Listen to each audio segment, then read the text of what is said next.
Anda akan menyaksikan Kompas Malam, didukung oleh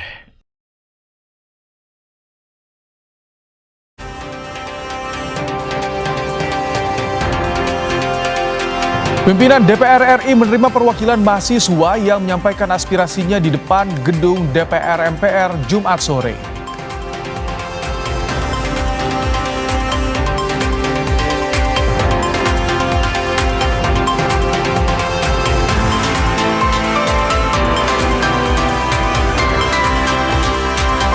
Perundingan antara Amerika Serikat dan Iran yang dijadwalkan berlangsung di Swiss resmi ditunda lantaran operasi militer Israel di Lebanon Selatan.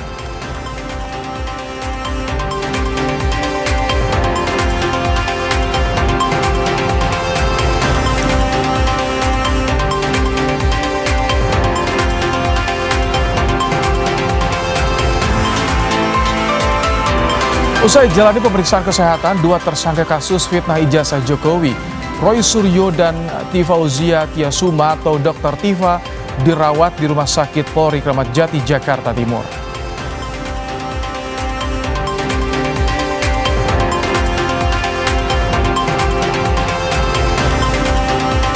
Gagal raih hasil optimal di laga perdana Piala Dunia 2026, Brazil bidik 3 poin saat berjumpa Haiti untuk menjaga asa lolos ke babak 32 besar.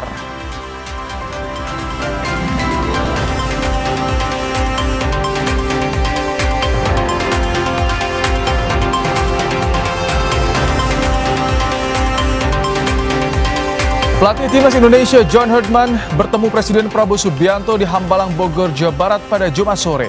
Salah satunya membahas peluang Herdman untuk membawa timnas lolos ke Piala Dunia 2030.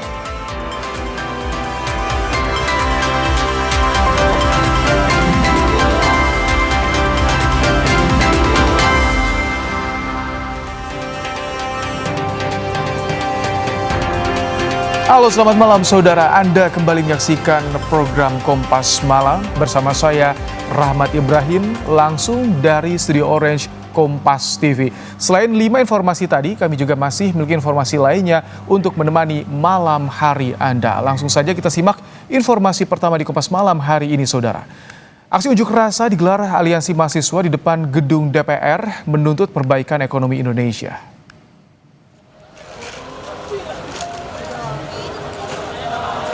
Aksi diawali dengan konvoi bersama dari Universitas Trisakti, Mercubuana, dan Esa Unggul menuju gedung DPR RI di Senayan. Massa mahasiswa menuntut pemerintah melakukan perbaikan ekonomi, mengevaluasi kinerja Kabinet Merah Putih, serta penguatan supremasi sipil. Selain itu, mahasiswa juga menyoroti komunikasi pemerintah perlu diperbaiki agar mudah dipahami masyarakat.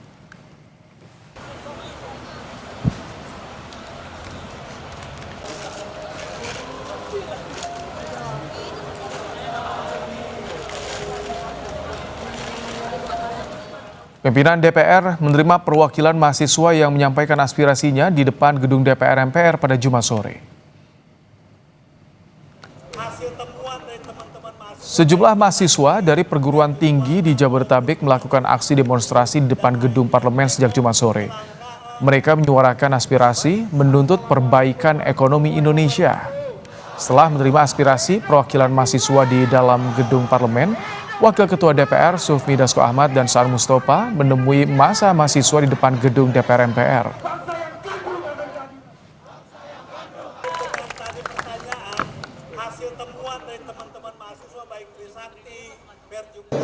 Pada hari ini pimpinan DPR dan pimpinan komisi telah menerima aspirasi dari adik-adik mahasiswa menyampaikan aspirasi kepada DPR dalam hal tugas pengawasan DPR.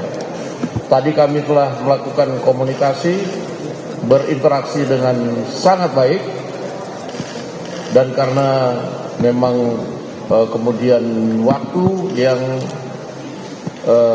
membatasi, sehingga kemudian kami akan ke depan lebih banyak berkomunikasi dengan teman-teman dari adik-adik dari mahasiswa.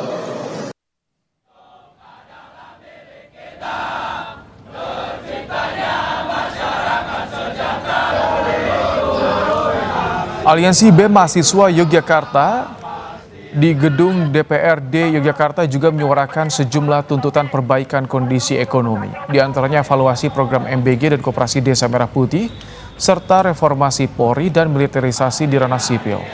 Mahasiswa juga meminta pemerintah menurunkan harga BBM.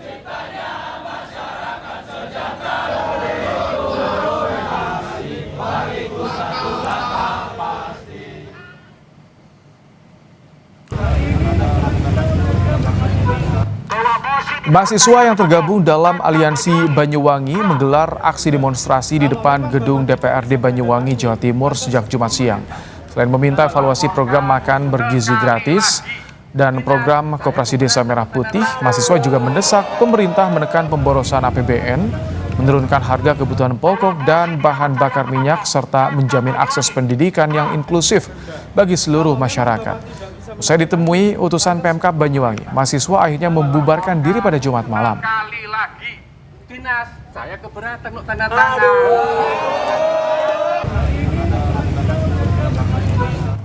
Kita ke sorotan lain, saudara. Perang antara Israel dan militan Hizbullah kembali terjadi di wilayah Nabatiyah, Lebanon Selatan. Gumpalan asap terlihat di wilayah Lebanon Selatan pada Jumat pagi waktu setempat di tengah meningkatnya pertempuran antara militer Israel dengan Hizbullah. Israel menyatakan pasukannya telah menyerang sejumlah target yang berpotensi mengancam kesepakatan baru antara Iran dan Amerika Serikat untuk mengakhiri perang mereka.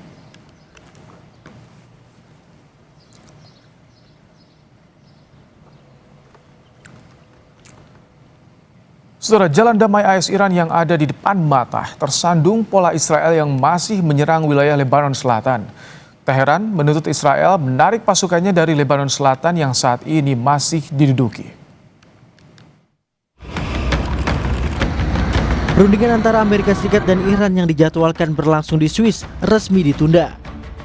Penundaan terjadi di tengah berlanjutnya operasi militer Israel di Lebanon Selatan yang memicu keberatan dari Teheran.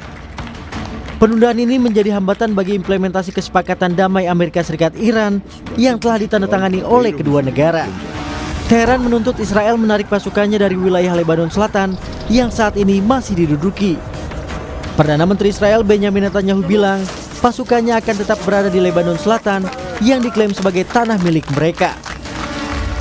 זה מחייב שמירה על רצועת הביטחון בדרום לבנון. זה מחייב שלא נצא משם כל עוד צורכי הביטחון של ישראל מחייבים זאת, כי הרצועה הזאת מפרידה בין מחבלי חיזבאללה לאזרחינו ויישובינו.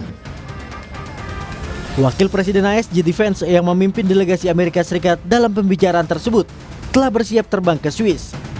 Namun Gedung Putih membatalkan perjalanan tersebut lantaran belum menyelesaikan pengaturan teknis yang diperlukan. Washington juga meminta Israel menghormati proses perdamaian yang baik bagi seluruh kawasan. But fundamentally, the Israelis, just like everybody else, have to respect this peace process that is fundamentally good for them and good for the entire region. What the president has grown frustrated sometimes is that we seem to be right on the cusp of a major breakthrough in the agreement, and then all of a sudden there's a major explosion that goes off in a civilian population center in Beirut, and a lot of people who have nothing to do with Hezbollah lose their lives. That's not acceptable. That's the sort of thing that we've asked for closer coordination so that we ensure it doesn't happen. Penundaan perundingan memberi sinyal bahwa dinamika konflik di Lebanon masih berpotensi memengaruhi proses diplomasi antara Washington dan Teheran.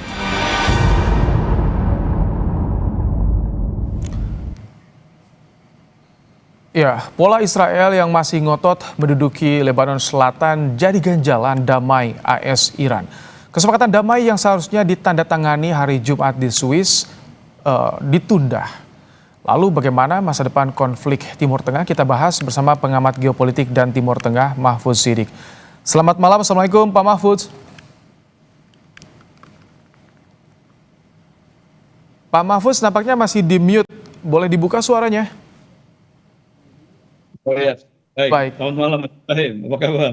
Baik, Alhamdulillah. Pak Mahfudz, jadi bagaimana Anda melihat ini yang sudah direncanakan di depan mata ditunda karena Israel nih? Bagaimana Anda melihat? Adakah betul-betul damai secara nyata tidak di sini? Ya, sejak awal memang banyak pihak yang skeptis ya terhadap proses perdamaian ini kalaupun tercapai, ini merupakan sebuah kesepakatan awal perdamaian yang sangat rapuh dan masih banyak jalan ke depan yang harus dilalui.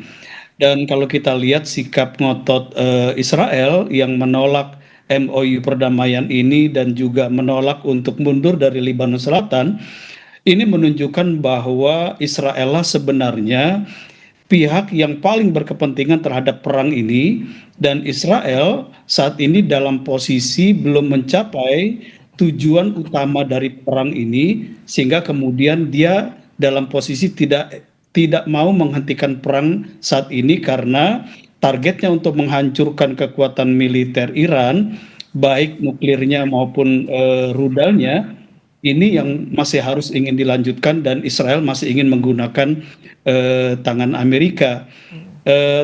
Tetapi sebaliknya kita lihat ada reaksi yang sangat keras ya dari pihak Amerika Serikat, dari Presiden Donald Trump, dari Wakil Presiden J.D. Vance misalnya, dengan pernyataan yang sangat keras baik kepada Netanyahu maupun kepada pimpinan-pimpinan politik di Israel.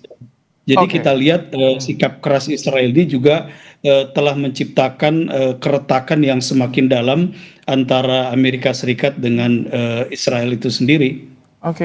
Sebetulnya harus bagaimana Amerika Serikat bersikap menghadapi Israel yang balelo nih, yang membuat lebih retak tampaknya hubungan AS dengan Israel agar bisa tercipta perdamaian di Timur Tengah? Ya, kalau kita lihat poin 1 dari MOU Islamabad ini kan sangat jelas bahwa penghentian perang ini dilakukan oleh Iran dan Amerika beserta seluruh aliansinya. Dan kalau kita bicara aliansi Iran kan jelas di sini ya, ada Houthi di Yaman Selatan, ada Hizbullah di Lebanon Selatan, termasuk juga Hamas di Gaza. Dan nampaknya 3 proksi Iran ini akan patuh terhadap MOU ini. Nah, tinggal kalau kita lihat Amerika, ini maksud ally-nya di sini atau aliansinya, ya selain negara-negara GCC yang paling utama adalah Israel. Jadi ketika Trump sebagai Presiden Amerika menandatangani MOU ini, ada kewajiban politik bagi Trump ya untuk dalam tanda petik ya menertibkan dan memaksa seluruh ally-nya, aliansinya untuk taat patuh menjalankan MOU ini. Nah, saya kira memang dengan sikap Israel ini masih menjadi pertanyaan banyak kalangan. Kira-kira next apa yang akan dilakukan oleh Trump terhadap Netanyahu kalau dia terus membandel dan tetap bertahan di Lebanon Selatan? Kalau Anda melihat dengan penandatanganan MOU damai yang ditunda di Swiss ini, masa depannya bagaimana? Ya, jadi yang harus kita pahami dalam konteks MOU ini, yang pertama, Donald Trump sendiri memilih format kesepakatan ini dalam bentuk Memorandum of Understanding. Di dalam jenis perjanjian internasional, MOU ini adalah perikatan yang paling rendah, perikatan yang paling yang paling kecil, istilahnya less binding ya.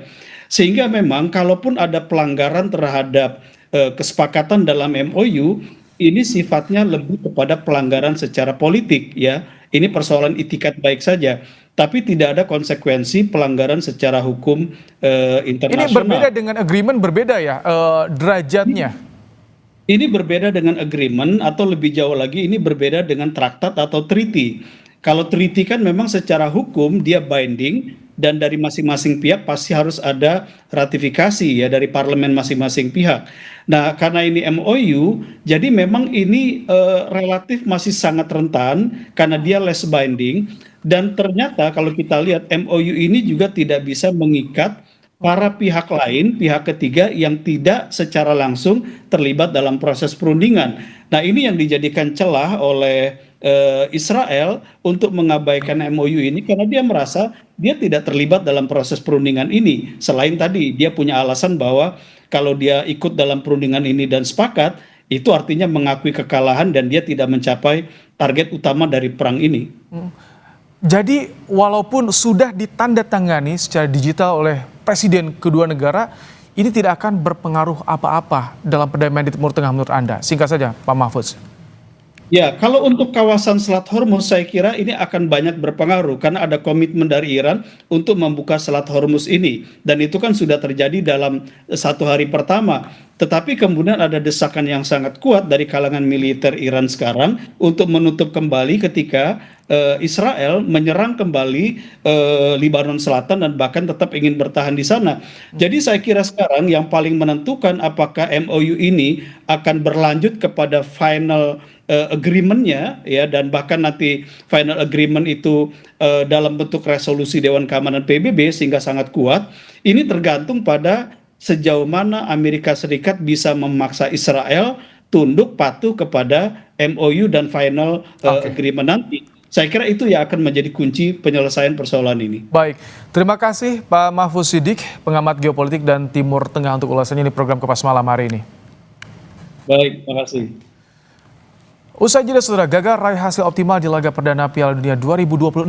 Brasil bidik 3 poin saat berjumpa Haiti untuk menjaga asa lolos ke babak 32 besar.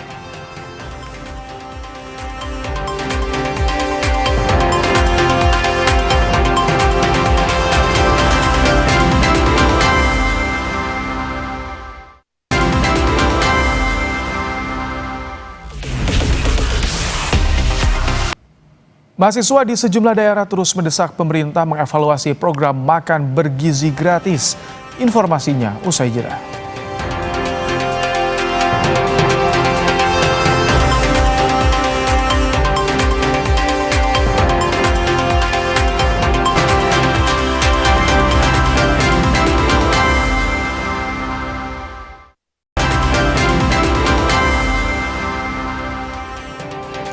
Mahasiswa di sejumlah daerah terus mendesak pemerintah mengevaluasi program makan bergizi gratis. Pemerintah melalui Kepala Badan Komunikasi Pemerintah Bakom RI, M. Kodari, menyatakan program MBG tidak akan diberhentikan.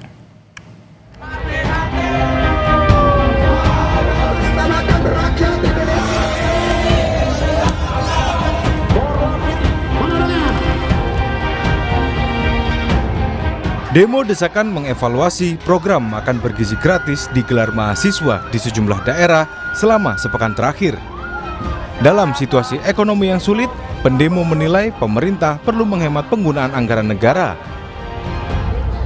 Efisiensi dan juga pengelolaan anggaran, tanggung jawab fiskal yang perlu mempertanggungjawabkan kondisi kita saat ini, di mana khususnya itu perlu perbaikan untuk program-program ekstraktif, makan bergizi gratis, dan juga pentingnya mendorong industri manufaktur di Indonesia saat ini.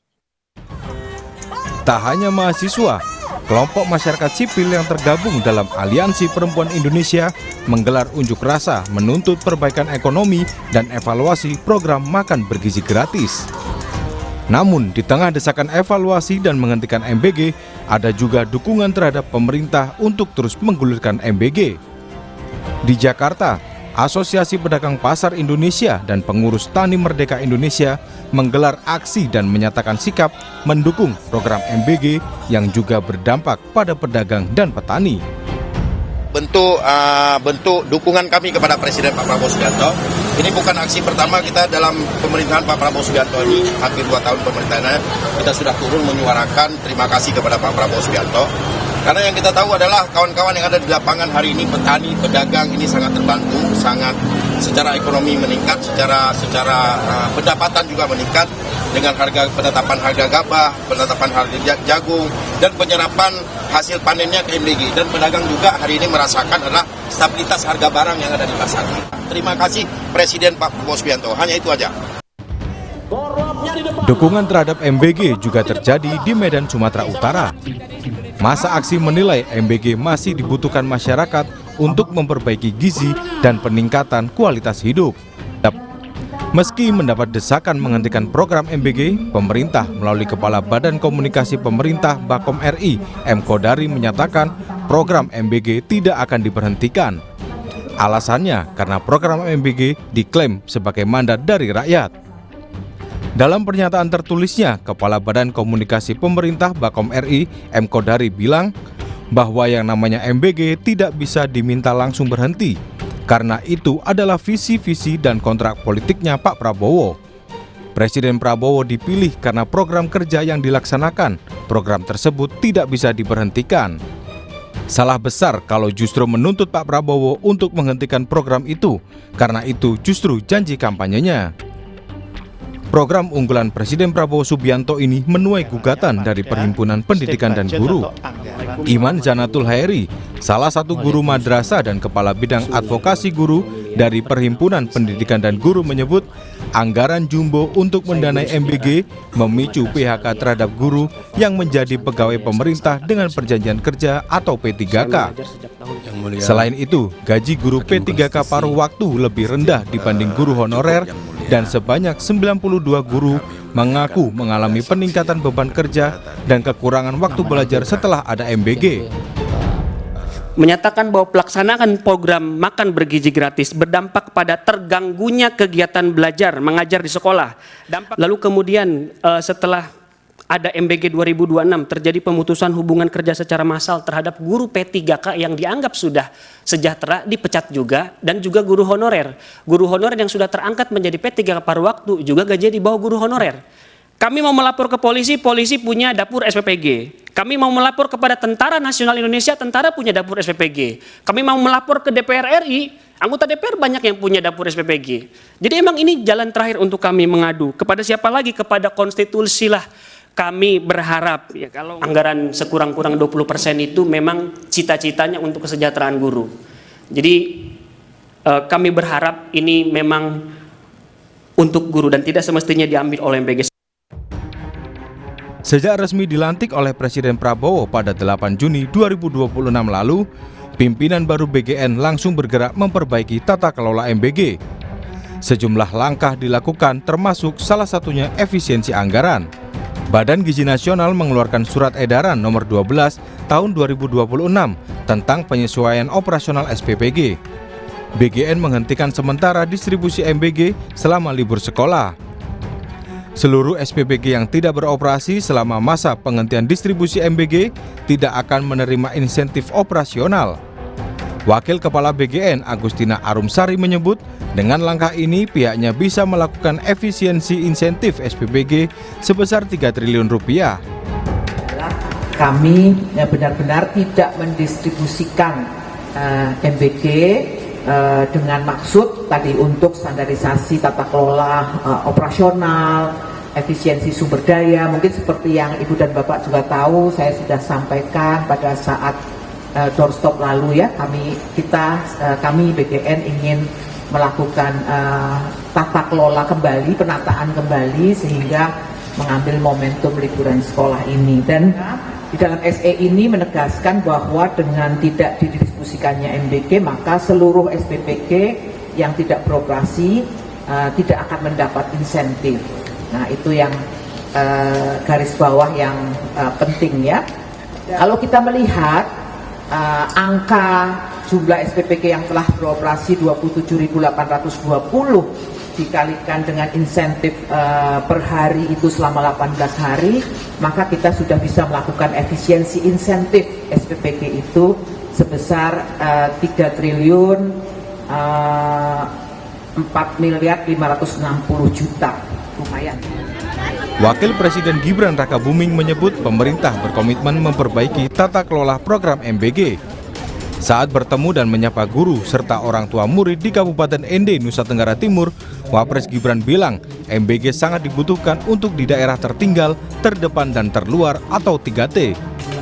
Ia menegaskan pemerintah kedepannya akan terus memperbaiki MBG agar tepat sasaran dan praktik korupsi tidak terjadi lagi. Tadi sudah saya sampaikan kepada para guru, orang tua murid bahwa MBG ini sangat dinanti, sangat bermanfaat terutama di area 3T. Jadi sekali lagi teman-teman media, ke depan akan terus kita perbaiki agar lebih tepat sasaran dan yang namanya praktek-praktek korupsi agar tidak terjadi lagi. Sementara Direktur Kebijakan Publik Selios menilai janji evaluasi pemerintah pasca tertangkapnya korupsi MBG baru di tataran teknis, belum ke akar masalah, yakni siapa para pemilik dapur SPPG, karena disitulah program MBG syarat dugaan bancaan politik. Nah, kita ingin pemerintah berpikir, apakah ini dilanjutkan atau diberhentikan? Ini pertanyaan sederhana sekali.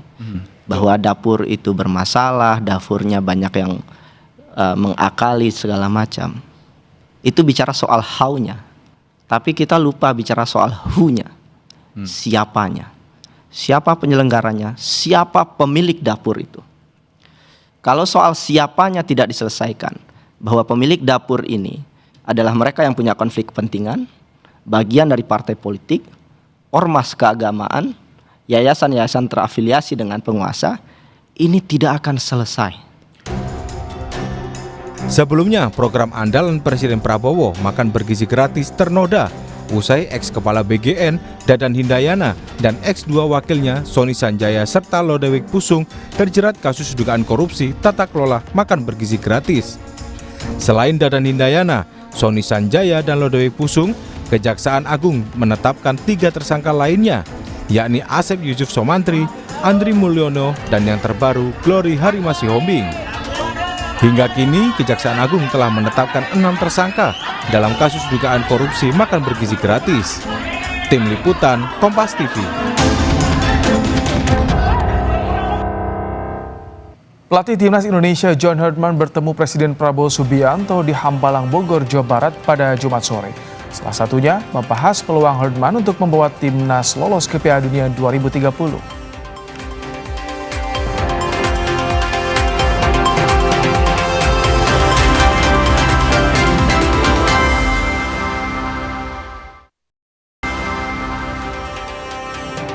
Saudara, pelatih Timnas Indonesia John Herdman bertemu Presiden Prabowo Subianto di Hambalang, Bogor, Jawa Barat pada Jumat sore. Salah satunya membahas peluang Herdman untuk membawa Timnas lolos ke Piala Dunia 2030. Herdman didampingi Menteri Pemuda dan Olahraga sekaligus Ketua Umum PSSI Erick Thohir menghadap Prabowo di kediamannya. Pada kesempatan ini, Herdman membicarakan soal targetnya sebagai pelatih Timnas sepak bola Indonesia. Salah satunya adalah harapan untuk bisa lolos ke Piala Dunia 2030. I think the president's passionate about football. He, like every Indonesian, is the same. I keep saying we have 280 million reasons, and he's one of them. He's one of that 280 million that want us to qualify for 2030. Everything we do, every day we wake up, we are obsessing about that qualification because that will change everything in our country forever. Setelah usai menjalani pemeriksaan kesehatan di RS Polri, tersangka tudingan ijazah palsu Jokowi, Roy Suryo dan Dr. Tiva tidak kembali ke Mapolda Metro Jaya. Roy dan Tiva menjalani perawatan di Rumah Sakit Polri. Dr. Tiva yang awalnya berjalan kaki saat menjalani pemeriksaan kesehatan, kini duduk di kursi roda dan harus dibantu tim kesehatan untuk turun dari mobil tahanan. Tak berselang lama, Roy juga masuk gedung rawat inap RS Polri. Belum diketahui hasil tes kesehatan keduanya hingga harus menjalani perawatan di Rumah Sakit Polri.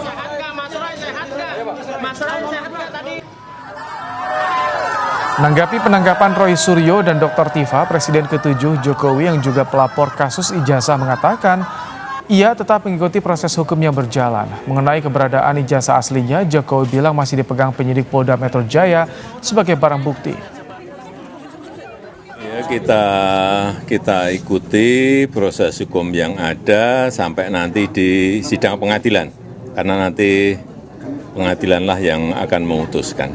Hadir langsung di persidangan? Iya, hadir, akan hadir. Nanti kan akan membawa ijazah aslinya ya ke persidangan? Iya, sesuai yang sudah saya sampaikan. Masih di Polda ya Pak itu biasa? Iya, masih di Polda.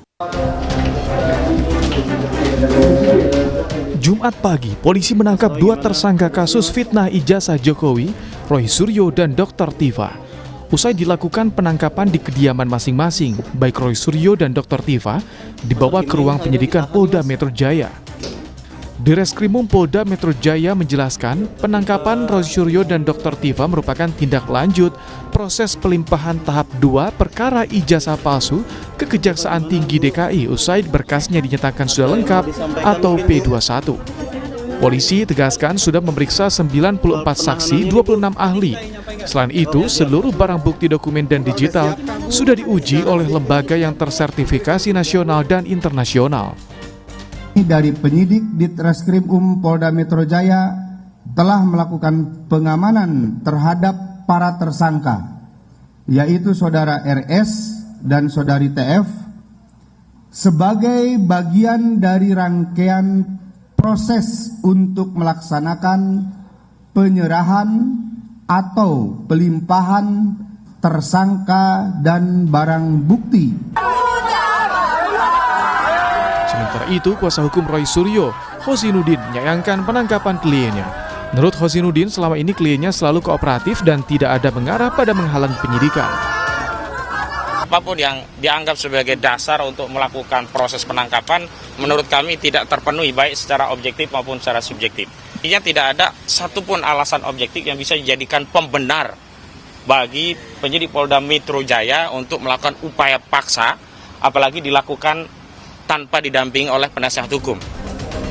Penangkapan Roy Suryo dan Dr. Tifa akan menjadi babak baru drama kasus tudingan ijazah palsu Jokowi.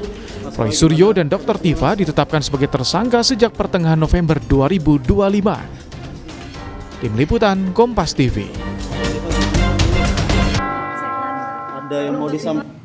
Pimpinan DPR menerima perwakilan mahasiswa yang menyampaikan aspirasinya di gedung parlemen pada Jumat sore.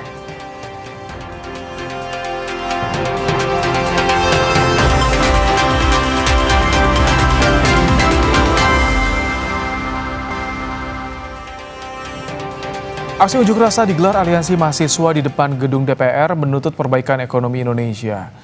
Masa mahasiswa menuntut pemerintah melakukan perbaikan ekonomi, mengevaluasi kinerja Kabinet Merah Putih, serta penguatan supremasi sipil.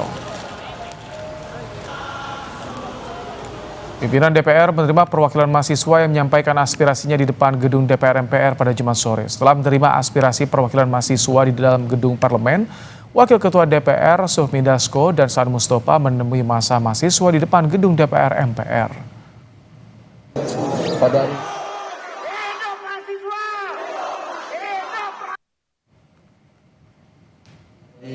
Adik-adik mahasiswa menyampaikan aspirasi kepada DPR dalam hal tugas pengawasan DPR. Tadi kami telah melakukan komunikasi, berinteraksi dengan sangat baik.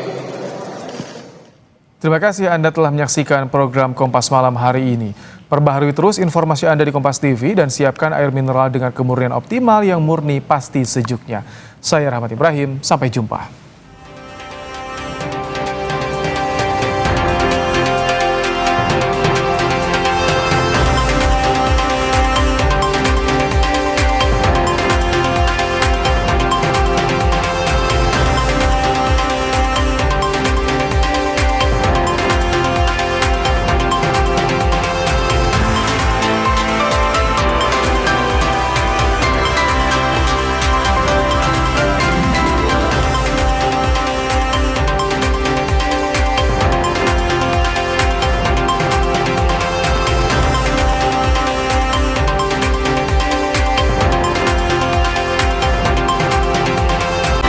Terima kasih Anda telah menyaksikan